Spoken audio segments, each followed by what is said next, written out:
I was never the type to keep score. Not when it came to family, at least.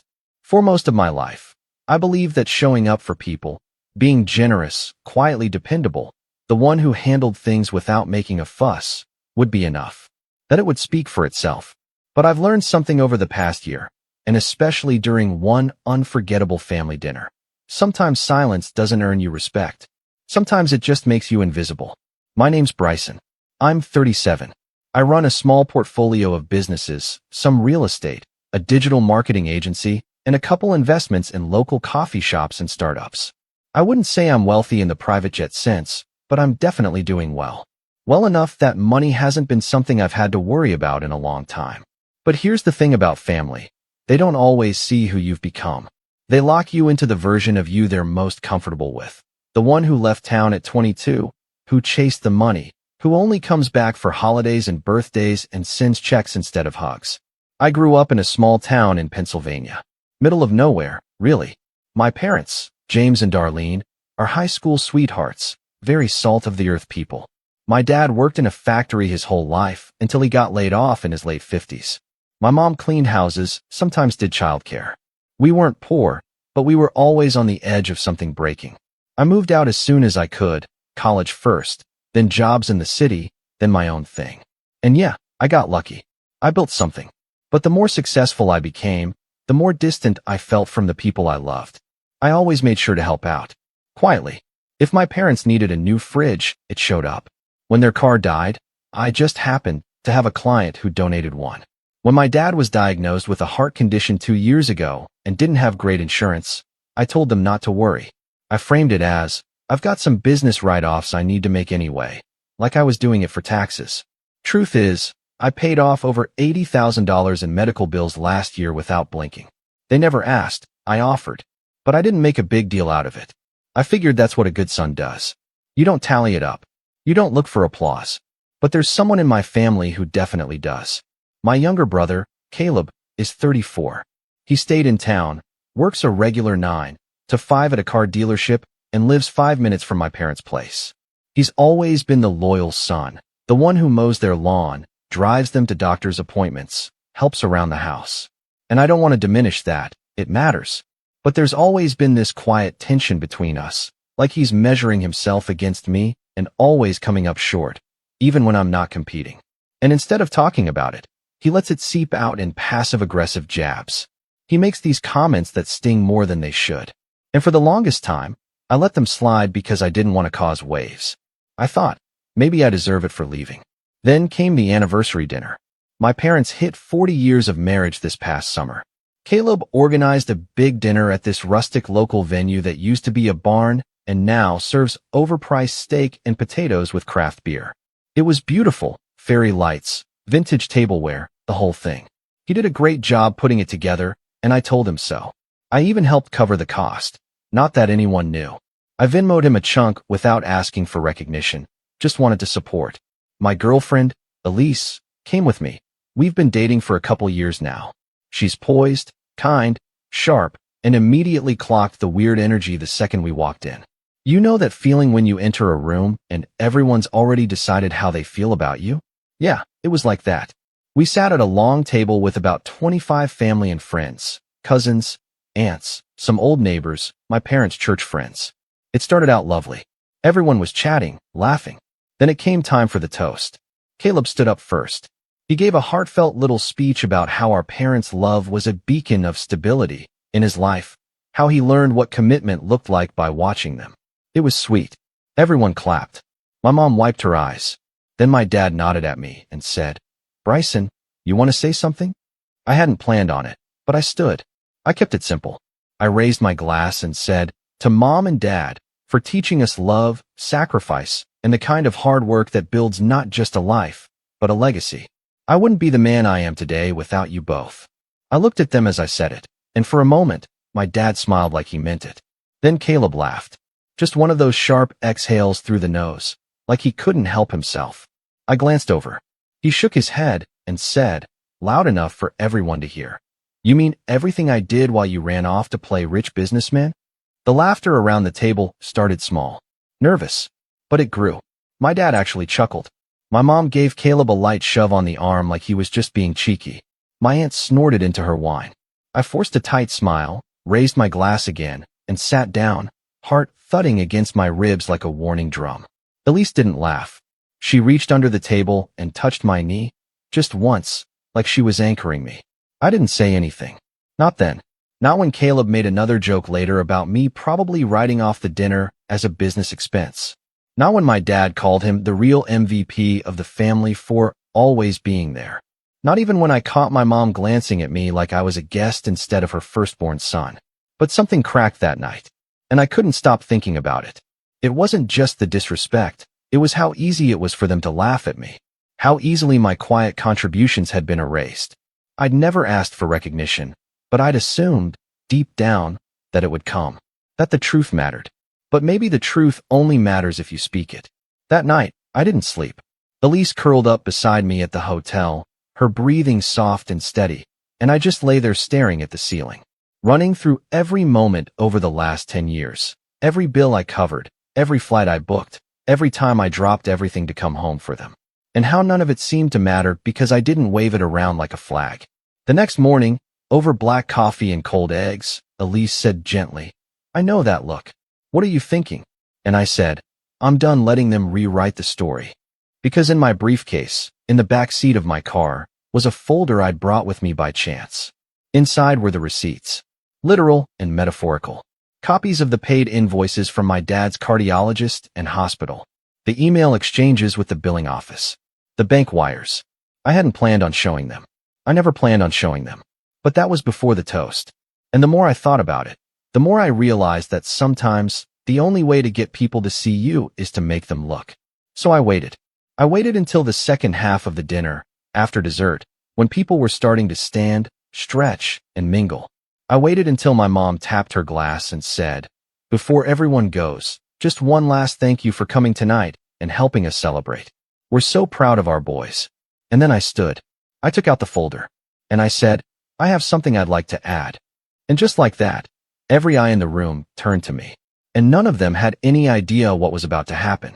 The room went quiet, the way a room does when someone stands who isn't supposed to. Not angry quiet, confused quiet. A couple cousins half laughed, assuming I was going to make a toast or crack a late joke. My dad blinked at me like he'd forgotten I was still here. My mom's smile was frozen in place, somewhere between polite and nervous. Caleb leaned back in his chair with that smug, lazy slouch of his, arms folded, already smirking. And me? My hands were shaking. Not visibly, not enough for anyone to notice unless they were really watching, but I could feel it. That slight tremble just beneath the skin. I've spoken in front of boardrooms filled with people wearing suits that cost more than my childhood home. But standing there in that rustic venue in front of people who had known me since diapers? That took a different kind of courage. I wasn't planning to say anything.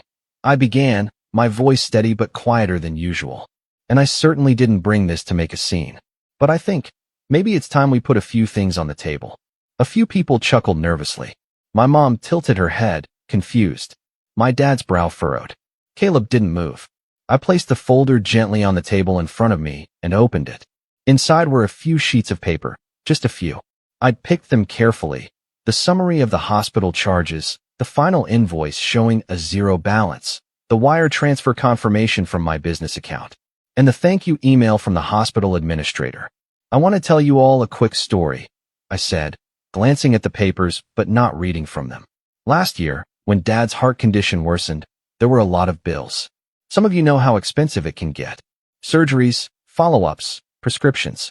And because of some gaps in insurance coverage and timing issues, a lot of that landed squarely on their shoulders." My mom shifted in her seat. My dad's face turned a shade redder. Caleb scoffed audibly and said under his breath, "Oh boy, here we go." I ignored him. I didn't want them to stress about it. I didn't want them to have to choose between treatment and peace of mind. So I stepped in. Quietly. Privately. I called the billing office. I worked with the hospital. I paid the entire balance off. Over $80,000. A silence felt like someone had sucked the air out of the room. My mom's mouth parted. My dad opened his to speak, but didn't. And I never brought it up, I continued. Because I didn't want credit. I just wanted Dad to be okay. I wanted our family to be okay. Caleb stood. "Wow," he said, clapping once, sarcastic and slow. So this is your big moment, huh? You want applause? A statue in the backyard? You couldn't just let us have one night. My jaw tensed. I stared at him hard. I didn't bring this up to one-up you, Caleb, I said. But you made it personal. When you joked during the toast that I ran off to play rich businessman, while you did all the real work, you made it sound like I abandoned the family. Like I've just been writing checks and disappearing. He threw his hands up. You did disappear, Bryson. You don't call. You don't show up unless it's convenient. You send gifts like it's supposed to mean something. Meanwhile, I'm the one who changes the light bulbs. I'm the one who drives them to their appointments. My dad interjected then. All right, that's enough. This is not the place. No, Dad, I said, sharper than I meant to. Maybe this is exactly the place. Because for years, I've watched this narrative take shape, that I'm the selfish one, the absent one, while Caleb's the hero for sticking around. And I've let it happen. I let it happen because I thought it didn't matter. I thought the truth would win out eventually. But it hasn't. My voice cracked on that last word, and I felt my throat tighten. I didn't disappear, I said, softer now. I just stopped trying to prove myself to people who had already made up their minds about me. A few of my cousins looked away, uncomfortable. Elise sat still, her face calm but unreadable. My Aunt Karen whispered something to the woman beside her. I've flown across the country on 2 days' notice because Mom had the flu and needed help. I've helped with house repairs, quietly, through contractors I hired. I've covered costs you don't even know about, because I didn't want anyone to feel embarrassed. But no matter what I do, Caleb gets the hugs, and I get the suspicion. My mom finally spoke. Bryson, honey, that's not fair. No, what's not fair, I interrupted, is being treated like a stranger who just shows up to drop money on the table and leave. I love you both. But tonight, I watched as everyone laughed at me, including you, Dad. And I realized, I've been giving without being seen. The silence that followed was suffocating. No one moved. No one breathed. Caleb broke it, of course. So what? You want us to beg for forgiveness? You want a medal? You think just because you paid some bills, that makes up for not being around? I looked at him, long and hard. I think it's interesting that you're so quick to dismiss what I've done. Maybe because if people knew the full picture, you wouldn't be the only one wearing the crown. Caleb's jaw twitched. You've got no idea what it's like being here every day, dealing with their stubbornness, their moods. You fly in, play savior, and fly out. And you think I don't carry the weight in other ways? I asked. You think just because I'm not here physically that it means I don't worry about them? That I don't stay up at night wondering if I've done enough? I've built a life where I can help them. And I have helped them. But all anyone sees is what's convenient. My dad stood then, clearing his throat. All right, that's enough from both of you. No, I said more quietly now. It's not enough. Because I need to know, when Caleb made that joke during the toast and everyone laughed, including you, did you think it was true? He paused, looked at me. His mouth opened, closed. And then he said the one thing I didn't expect. I think it felt true. That broke something in me. I didn't cry. I didn't yell. But something shifted inside, like a gear grinding out of place, never to return. I nodded slowly, more to myself than to anyone else. Right, I said. Okay. Bryson, my mom said, her voice suddenly gentle. That's not what he meant. No, Mom. That's exactly what he meant. And that's okay. At least now I know where I stand. I collected the folder and closed it. Elise stood beside me, placing a hand on my back, and I realized then that I'd been gripping the edge of the table so hard my knuckles were white. I'll be leaving in the morning, I said. Didn't want to make this trip about me, but I won't apologize for finally telling the truth. And just like that, I stepped away from the table. My legs were heavy, but my chest was lighter. I walked past my cousins, past the neighbors, past my dad who didn't meet my eyes. Caleb muttered something I couldn't hear. My mom called my name once, but I didn't stop. We got in the car. Elise buckled her seatbelt without a word. We drove in silence for a while, the sound of gravel crunching beneath the tires.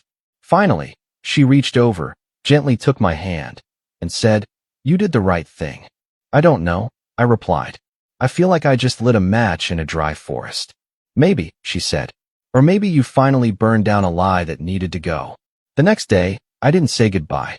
I checked out of the hotel early, left a note at the front desk for my parents. Just a short message.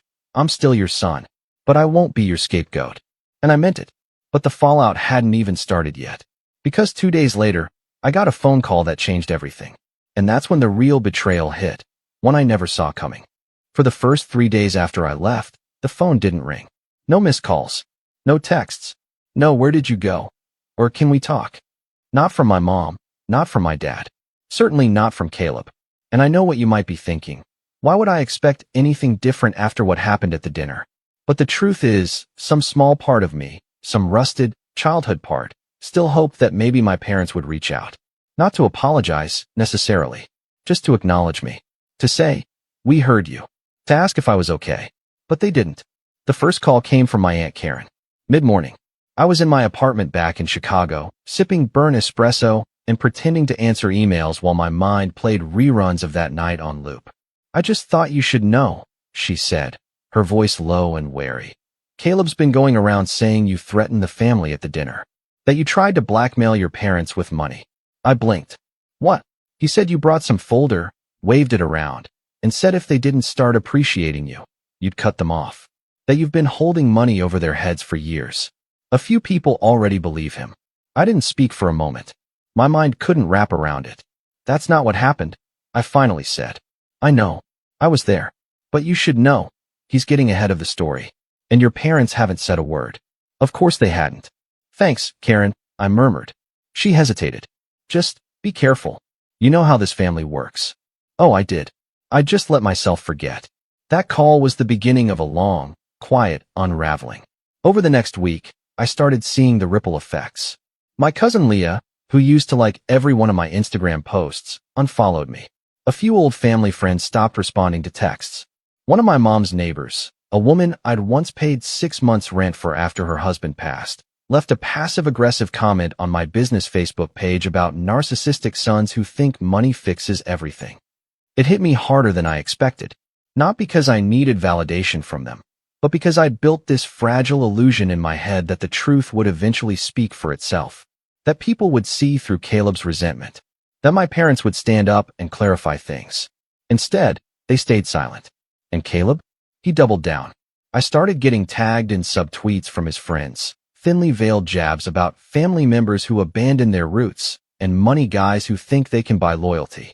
One of his Facebook posts read, "At least I'm not the kind of son who needs to carry around a folder to prove he's worth something."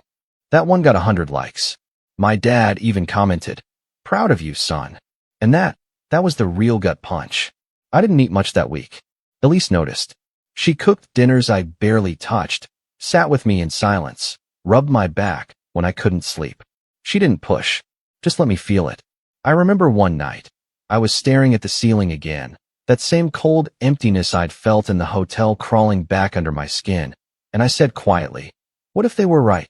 What if I really did run off and forget them?" She turned toward me, eyes wide with disbelief. "Bryson, no, you didn't forget them. You made your own life. You built something, and you never stopped showing up for them. They just didn't want to see it unless it looked like what they expected.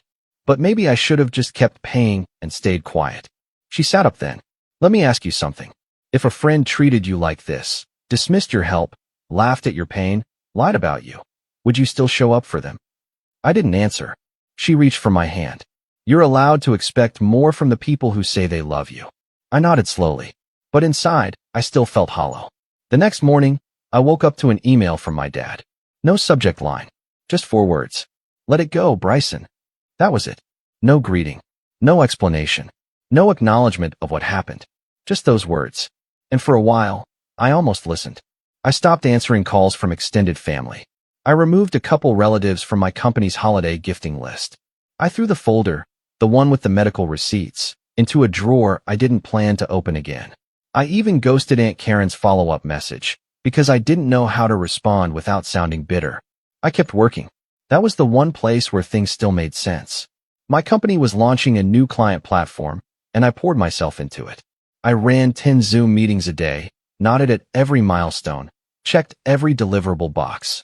But it was all mechanical. Like I was playing the part of Bryson the CEO, while the real me waited somewhere behind a locked door. One night, Elise came home with 2 cups of hot chocolate and found me still at my laptop, staring at the same blank slide for 2 hours. "This isn't sustainable," she said softly. I rubbed my eyes. "It's fine. I'm just tired. She sat beside me, handed me a cup. You're allowed to grieve, you know. I didn't respond, but something in me cracked then. I set the laptop aside, leaned into her shoulder, and finally let myself feel everything I'd been avoiding. The anger, the shame, the ache of being misunderstood by the people who raised me. It didn't solve anything, but it was a start. The next morning, I pulled out a notebook and wrote one sentence across the top of the page. Who am I outside of them? It sounds dramatic, I know, but I realized that so much of my life, so much of my success, had been quietly driven by a need to prove something, to earn approval, to be seen.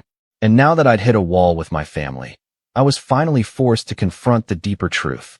I'd built a life to be impressive, not necessarily fulfilling. So I started making changes. Small ones, at first. I restructured my schedule to include time for actual hobbies, not just productive activities. I picked up woodworking again, something I hadn't done since college. I started going on longer walks without my phone. I reached out to an old mentor from my early startup days just to catch up, and ended up reconnecting with a few people who reminded me of who I was before I started performing for everyone else. I also launched a passion project that had been sitting in my drafts folder for years, a nonprofit mentoring program for small-town high school students interested in entrepreneurship. I named it after my grandfather, the only man in our family who ever told me I could do anything. Within a few weeks, we had our first cohort of 10 kids. One of them, a 17-year-old girl named Marissa, asked me during a Zoom session, "How did you know you wanted to be successful?" And I said, before even thinking, I didn't. I just wanted to be loved. The words hung there for a second, and then I laughed, not bitterly, but with a kind of surprised relief. Because it was true, and I wasn't ashamed of it anymore. A few weeks later, Elise and I went on a trip to Portland for her friend's wedding. It was rainy, cold, and absolutely beautiful. I left my phone in airplane mode for 3 days. Didn't check emails. Didn't think about Caleb. Didn't even dream about the anniversary dinner. For the first time in what felt like years, I wasn't replaying old wounds. I was just present. I started sleeping better, eating better, laughing more. And somewhere in the middle of that slow rebuild, something interesting happened. I started getting messages. Not from Caleb, not from my parents, but from their friends. My dad's old coworker reached out on LinkedIn. "Hey, just wanted to say, heard what you did for your parents. That was incredibly generous. Don't let anyone twist it." A neighbor emailed me to say her husband had recently been diagnosed with the same heart condition, and she wanted to thank me for advocating for better billing transparency. Even a cousin who had been cold to me after the dinner sent a DM. "I'm sorry for judging you. I didn't know the full story. It wasn't a flood, just a trickle. But it was enough to remind me that truth doesn't always echo in the loudest room. It travels quietly, person to person, and eventually lands where it's meant to." Still, I kept my distance. I wasn't ready to go back. Not yet. But then something happened that dragged me right back into the middle of it. Late one night, around 11 p.m., I got a text from my mom. Just one sentence. "I need to tell you something before it's too late." I stared at it for a long time. And before I could even reply, another message came through. "Your name was removed from the will. Caleb said you told us to go F ourselves. Your father signed the papers last week." I didn't move. I just sat there, frozen, the phone glowing in my hand like a fuse that had just been lit. I read the message 3 times, then a 4th. Then I set the phone down on the counter, walked to the sink, and poured myself a glass of water, trying to slow the sudden rush of blood in my ears. The apartment was dark except for the under-cabinet light above the stove. Elise was already asleep in our room, her book resting open on her chest. I just stood there in the kitchen, gripping the counter with one hand, glass in the other, trying to process the fact that my father, my own father, had signed a legal document that erased me from his legacy, removed from the will, because Caleb said I told them to go screw themselves. I hadn't. I would never. But in their silence, in their willingness to be manipulated, the effect was the same. I finally picked up the phone again and replied, "What are you talking about?" When? No answer. I watched the little typing bubble flicker for a few seconds. Then it disappeared. Then nothing. I didn't sleep that night. I barely moved. My mind was cycling through every emotion it knew: rage, disbelief, sadness, confusion, and finally landed on a single, sobering clarity. I had spent my whole adult life giving this family the benefit of the doubt, hoping they'd see my worth on their own. hoping the truth would rise through the cracks like sunlight through broken blinds. But people don't see the truth when someone's already handed them a more convenient story. And now they were writing me out of it entirely. I didn't care about the inheritance. Not really. I had my own success. I didn't need my dad's money or property or pension, but it was what it meant. What it said, that after everything I'd done, everything I didn't say, every sacrifice I never paraded, they were willing to cut me out based on a lie. And I knew exactly whose lie it was. The next morning, I called my attorney. "Hey, Patrick," I said, calm but cold. "You remember that family trust review we talked about a few years ago? Of course, you decided not to move forward with it at the time." "Well," I said, "I changed my mind. See, there's something Caleb never understood about me. He thought I was just the guy who threw money at problems and expected applause. But I don't throw anything. I place. Intentionally. Strategically. I build. I map. I invest. And when I play the long game, I win." Back in 2019, during one of my rare visits home, my dad offhandedly mentioned he was worried about his assets. Said something about taxes eating away at the house he'd spent his life paying off. I offered to help, naturally, but he waved me off like he always did when anything smelled remotely like financial advice. That was one of our oldest dynamics. He hated feeling like I knew more than him. So instead, I asked around, dug into the local zoning laws, talked to a buddy in property law, and I learned something interesting. Their home, the one Caleb was so eager to inherit, was sitting on a corner lot zoned for small business development. Not particularly exciting, unless you knew the city had just approved a nearby shopping center expansion that would double foot traffic on their street, which meant that the dusty, three-bedroom ranch house my dad considered his modest retirement asset. It was sitting on land that would soon be worth millions to the right buyer. I hadn't said anything at the time. I'd filed it away because, again, I wasn't playing to win back then. I was just trying to be a good son.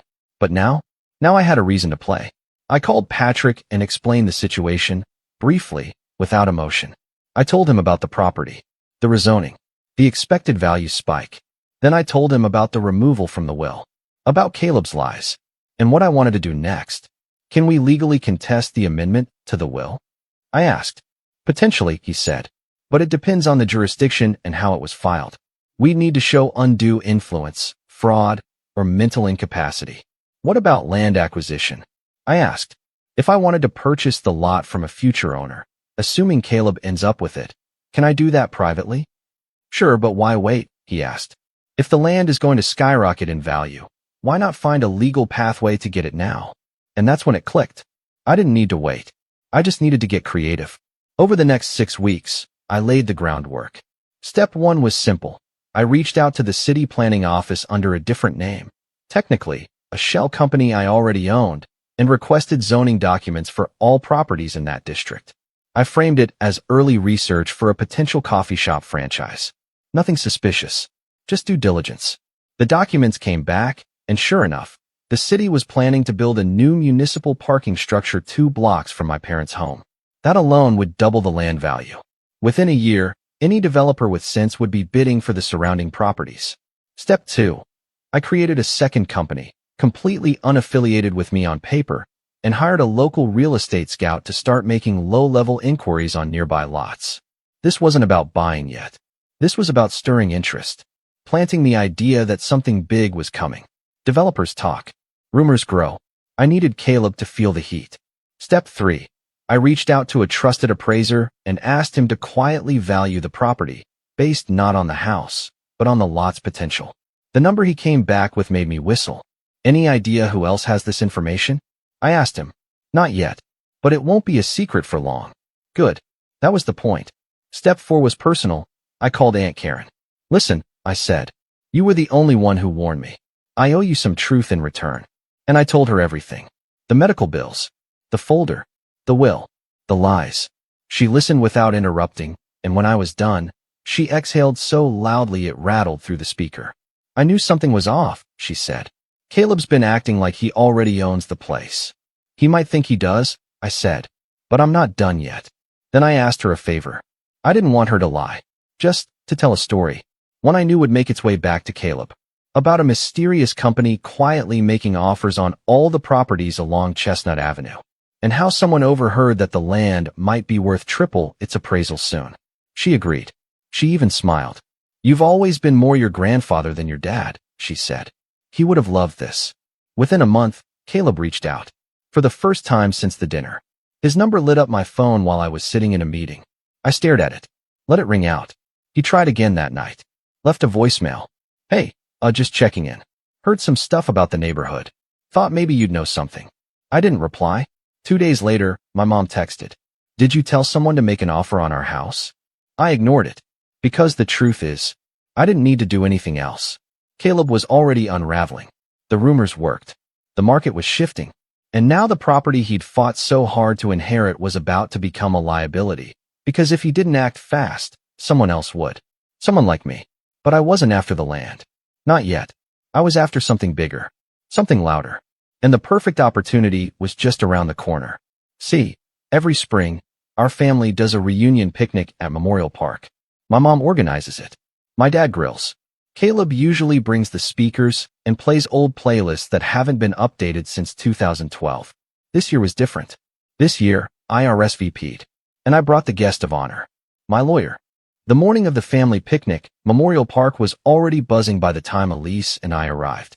Kids running between the barbecue pits. Coolers cracking open. Folding chairs arranged in lopsided semicircles. The same faded James and Darlene family reunion. Banner fluttered from the same tree it had every year since 2003. It was a scene I knew too well. Warm, familiar, and this time, completely unaware that the air was carrying something else with it. A storm. Not loud. Not fast. But precise. I hadn't been to one of these since before the pandemic. Part of me expected whispers, side eyes, maybe even someone telling me I wasn't welcome after everything that had gone down. But when we walked up, everyone smiled. Offered food. Nodded politely. Some even hugged me. Because that's the thing about rumors. They only work until the truth walks in wearing a tailored jacket and mirrored sunglasses. Elise and I set up near one of the shaded tables, nodding to relatives as we passed. She looked incredible, as always. Calm, poised, knowing exactly what this day meant to me. And right beside us, in a casual navy button-up and jeans, was someone most of the family had never met before. Patrick Weiss, attorney, strategist, and the quiet engine behind what was about to unfold. "Do we expect fireworks?" he asked me under his breath, watching Caleb lug a cooler across the grass. "No," I said, popping open a soda. "We expect clarity." It didn't take long for the vultures to circle. Within 15 minutes, Caleb had already made a beeline to our table. "Bryson," he said with a tight smile, looking between me and Patrick. "Didn't expect to see you here. Especially not with company." "Nice to see you too, Caleb," I said. "This is Patrick. He's here on business." Elise sipped her lemonade and didn't say a word. Caleb raised an eyebrow. "Business? At a family picnic?" I figured, if everyone's going to keep confusing money with malice, I might as well bring someone who knows the difference. His smile twitched, just a little. "You've always had a flair for drama. And you've always had a habit of lying to people who trust you," I replied. He stiffened, then chuckled. "So what is this, some kind of ambush? You gonna pass out spreadsheets again?" I smiled politely. "No need. I'm not here to prove anything to you." Then I stood up and said loudly, "But I am here to clarify a few things." The music kept playing. Kids kept running. But a few heads turned. Aunt Karen definitely heard me. So did Uncle Phil and Cousin Leah. Caleb raised his hands like he was being arrested. "Oh boy, here we go again." I ignored him. "I'd like to say something," I said louder now. "Just real quick. Not a speech. A clarification." That got their attention. My mom looked up from the grill, startled. My dad paused mid-flip of a burger. Elise touched my elbow lightly, signaling I had the floor and the support. "Some of you know there's been tension lately. Misunderstandings. And that's fine. Families are messy. But I want to be transparent about what's really been going on, especially before things spiral even further." Patrick stepped up beside me, calm and professional. "Last year," I said, "my brother told my parents I threatened them, that I used my financial help to manipulate them. Based on that lie, I was removed from their will." A few gasps. My mom looked down. My dad stared stone-faced. I didn't find out until after the fact. Through a text. And I chose to walk away. Caleb was fuming now. Red-faced. Shifting on his feet. No one wants to hear this. I'm not asking, I said, turning to him. I'm stating, because you spent months poisoning people's opinions of me, and now they deserve the truth. He opened his mouth, but Patrick stepped forward and said, we're happy to provide documentation, including hospital billing records, correspondence, and bank statements proving Mr. Bryson covered over $80,000 of medical debt anonymously and without conditions. He did not, at any point, threaten to withhold support. What he did was step back after being mocked, disrespected, and deliberately cut out of a legacy he helped secure. Silence. You could hear the wind through the trees. But that's not the reason we're here today, I continued. What you all should know is that over the last 6 months, I've been working with the city's planning board, developers, and my legal team to explore a business acquisition project in this area. Now people were really paying attention. Patrick nodded. We've quietly purchased 3 properties adjacent to James and Darlene's residence through one of Mr. Bryson's companies. Based on public rezoning approvals and upcoming development initiatives, this area is projected to increase in value by 200% over the next 18 months. Murmurs. Head swiveling. My mom paled. Caleb blinked. Wait, what? I turned to him. You didn't know? That's surprising. You did spend the last year playing king of the castle. Patrick pulled out a manila envelope and handed it to Caleb. That's a formal purchase offer for the property. Full cash value. 25% above projected market rate. It's valid for 30 days. Caleb flipped through the packet like it was written in a foreign language. You can't be serious. Oh, I'm dead serious, I said. See, I'm not here for revenge. I'm here for resolution. You wanted the house. You fought for it. Fine. Keep it. But now you know what it's really worth. You can sell it and walk away with more money than you ever imagined. Or you can hold on to it, deal with the city, the developers, the permits, the taxes, the offers, the lawsuits, the attention. Your call. His face was red now. Sweating. Panicked. I don't understand. Why would you do this? I looked him in the eye. Because I want you to understand what it feels like to fight for something, win it, and still lose everything that mattered. A long, quiet beat passed. Then I turned to my parents. I loved you both more than anything, I said. And I still do. But love without respect is just performance. And I'm done performing. My mom looked heartbroken. My dad, stoic as ever, just nodded once. I don't know if it was guilt, regret, or silent acceptance. But I didn't need a scene. I didn't want one. I just wanted to leave on my own terms. Patrick turned to the crowd and added, for legal clarity, Mr. Bryson has no intention of contesting the current will. He's not interested in what was taken. He's interested in what he's building. Then we packed up our things. Elise, Patrick, and I walked past the stunned picnic, past Caleb still clutching the envelope, past the tangled years of misunderstanding, bitterness, and silence. And as we reached the car, I looked back one last time. They were still watching me. But this time, they weren't laughing. They were listening. And that was enough. Because sometimes, revenge isn't about hurting the people who hurt you. It's about showing them who you've become without them. I didn't need their name and a will to prove I mattered. I just needed to stop waiting for permission to live like I did.